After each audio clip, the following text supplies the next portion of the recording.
Hi everybody, Kathy here. I wanted to do a quick video on how to sleep better tonight. We've heard it a lot of times, right? That getting good sleep is important. And it really is. Um, for so many reasons. Especially if you want to age slower, you want to look good, you want to feel good, we have to really start taking into account how well we are sleeping. And it's not necessarily always how long we sleep, but it's the quality of our sleep that's very important to really think about as well. So it's always a good idea to shoot for 6.5 to 8 hours of sleep. Not everyone requires as much sleep, but if you're really on the fine line of under 6 hours for very long of a time, you really could be just adding extra stress to your body and not really realizing it. So that's just something important to know. I really like the 6.5 hour sleep mark. I usually function very well. I feel rested. I haven't overslept, but that works. That's a good number for me. So you don't have to have a fixed, like if I don't get 8 hours, I'm not going to be, on top of it today. Don't worry about that, but just really listen to your body and um, work with it as far as, how much sleep you're getting and do things that will help promote, which I will talk about coming up here in a minute, promoting getting really good sleep, but not stressing over it because that's going to make it even worse. I know personally this morning I got woke up because my cat was fighting with another cat, and it took me 2 hours to go back to sleep. And that was a bummer. But you know what? One thing that's funny about it is the more that I worried and laid there and like fussed over it, the longer it took me to get back to sleep. And if I would have just went, whatever, just felt how comfortable I was, I probably would have gotten to sleep a lot faster. And it happened a couple of nights ago and I went right back to sleep. So, you know, work with it and try not to fight with it too much. The longer you lay there and just think and twist and turn and worry about not being able to sleep, that's just going to make it worse. And here's one thing to know is that when you're laying there, you're getting some good rest. And so this is one thing that really helped me a while back when I was just pushing really hard. And what I did is, if I did get woken up in the night, I would lay there and I'd just be like, oh, I am so comfortable and I am so warm and this feels so good. And the more I concentrated on that, the faster I fell back asleep. So that can be really, really helpful. There are some supplements that I really like that are good to help promote sleep. Melatonin, and I like the sublingual, the one that dissolves under your tongue, because you absorb it faster than tablets, and it has always seemed to work pretty well for me. You have to really play with the dose. Sometimes it can be 2 or 3 milligrams. Some people may need to go up to 10. Everybody's a little different, and everybody has different sensitivities to it. So but it's really great to try because it's the same hormone that we naturally have in our body anyway. So there's no worry about getting addicted to it. And actually, it kind of acts as an antioxidant. So it's really healthy for our brain. Another thing that is really great, especially if you're this type of person that you lay there and your mind just keeps going, especially right when you go to bed and your mind just keeps like racing, racing, racing. L-theanine is amazing for that. And it's something you need to take 2 or 3 times a day. So yeah, that's a little bit of a hassle. But I remember a few years ago when I was in the midst of selling my businesses and transitioning to a new position and doing all this stuff. I mean, I had so much going on and I discovered the L-theanine. And when I took it consistently 3 times a day, oh my goodness, I would go to bed at night and my brain, I would like go to lay down and it was just calm inside. It was such a blessing because I was like, I couldn't even try to dig up stuff because my brain was just like, it was good. So that can be a lifesaver for you, especially if you just have stress right now that you have to work through. Because, sometimes there's things that we do to create stress and that we can stop doing that. But sometimes we don't always get to choose. And in those times, um, we have to deal and work with what we have and work to getting in a better position. And that's where I was. I was working to a better position. And in that meantime, I needed to sleep. And so the L-theanine was awesome for that. Just shut the monkey mind off like nobody's business. Relora is also good for promoting relaxation. I love the adaptogens like ashwagandha. Super great to help blunt some of the cortisol effects on our body. GABA is another really good one that kind of helps, dampen the neurotransmitters a little bit. And then taking magnesium. Magnesium glycinate or malate are my two favorites. They have less GI side effects, so less chance of diarrhea or something if you take more than you should. But magnesium, we're really pretty deficient in it as just a population. And so that can be very helpful for a whole host of things, but also helping you sleep is one of them. Here is another trick that I have noticed this so much. And that's why I bought some of these. Blue blockers. Aren't they cool? Yay.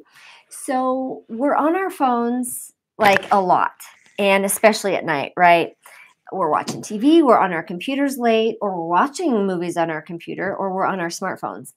And there's that blue backlighting. And yes, Apple, I know I have an Apple, so that's the phone, that I am most familiar with. And it does have that setting that will, dim your screen, but there's still blue lighting in there. I know it. So when I'm on my phone or my computer after about 8 p.m., I put these babies on. And I actually wear them during the day pretty often, especially because I'm on my computer and I'm under really crappy lighting. And so it's just better for my eyes to block those damaging rays, right? And so, but especially at night, we don't want that blue backlighting to trigger to our body that it's daytime. And that's what it does. Because I've noticed if I play around on my phone late at night, I don't get sleepy. And I'm like, oh, come on, I'm not tired. Well, I've got that signal going that it's like daylight outside. So my body's like, well, since it's not nighttime, we won't make you sleepy yet. And this could be really huge for our kids too. So you can get the kind of fancy, like these are Swanwick sleep glasses. I know that they've come out with a lot of different kinds now, but you could even get some of the like orange safety glasses at Home Depot. That works too. Whatever your forte is, but it's really helpful. Or you can just get like Eon Flux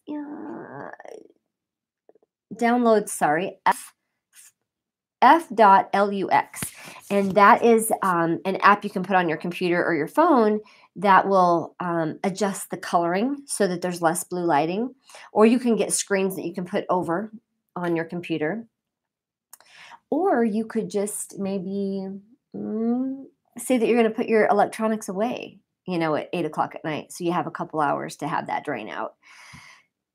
That would be a really great thing too. But sometimes we're just so addicted to our phones, we just don't want to give them up. So if that's the case, allow yourself to be able to get tired by putting on some lenses or doing some kind of a really good additional screen changer so that you're not kept awake by the backlighting. And here's another thing too. Even your alarm clock in your room at night, if you look at that or look at other like little lights on your TV or whatever, all of those little lights emit. And if you look at those, they can signal, even the smallest signal to your brain that it could be daylight.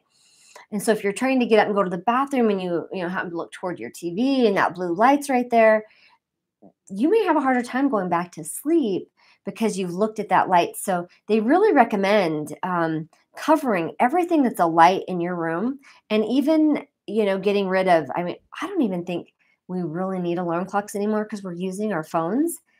So I put my phone in airplane mode and I've got the alarm set so I don't have to look at anything. And now I don't even use my alarm clock anymore. So that's helpful.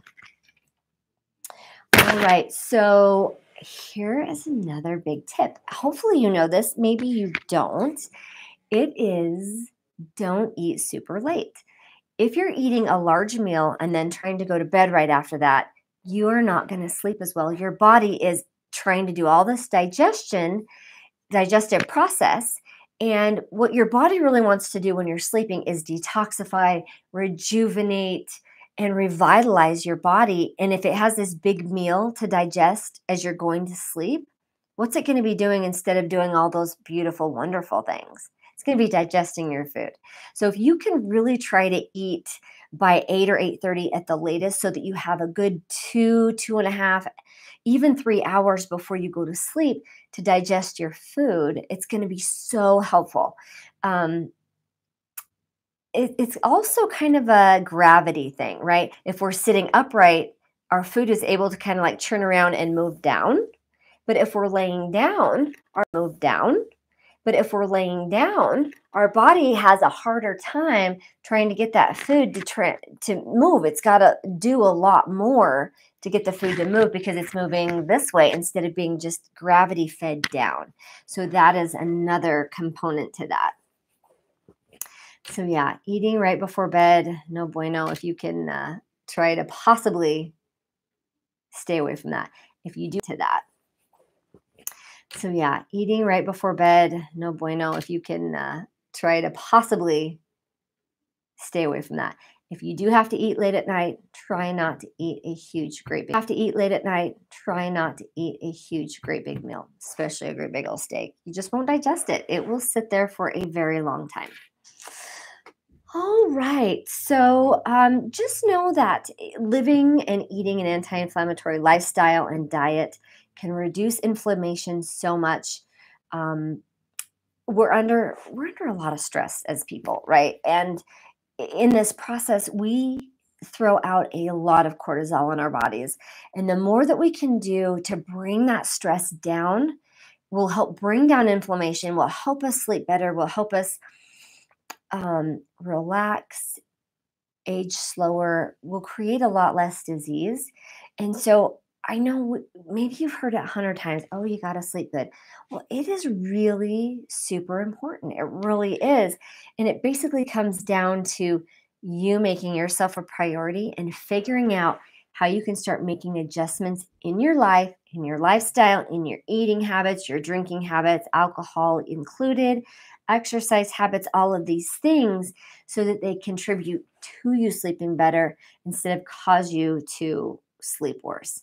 Late night exercise, late night heavy meals, late night alcohol consumption, all can really hinder how good of sleep you get.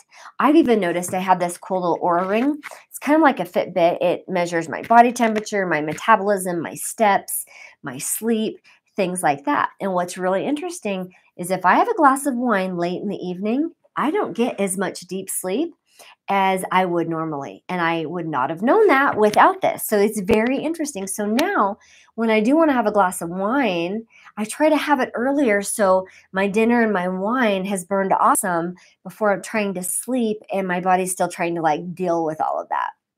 So I hope this information has been super helpful. If you have any questions, post them below. Find me on Facebook. I've been a pharmacist for about 20 some years, and I love to help people find natural solutions to their health by looking for the root causes of what's causing their illness or their issues. So have a lovely rest of your day.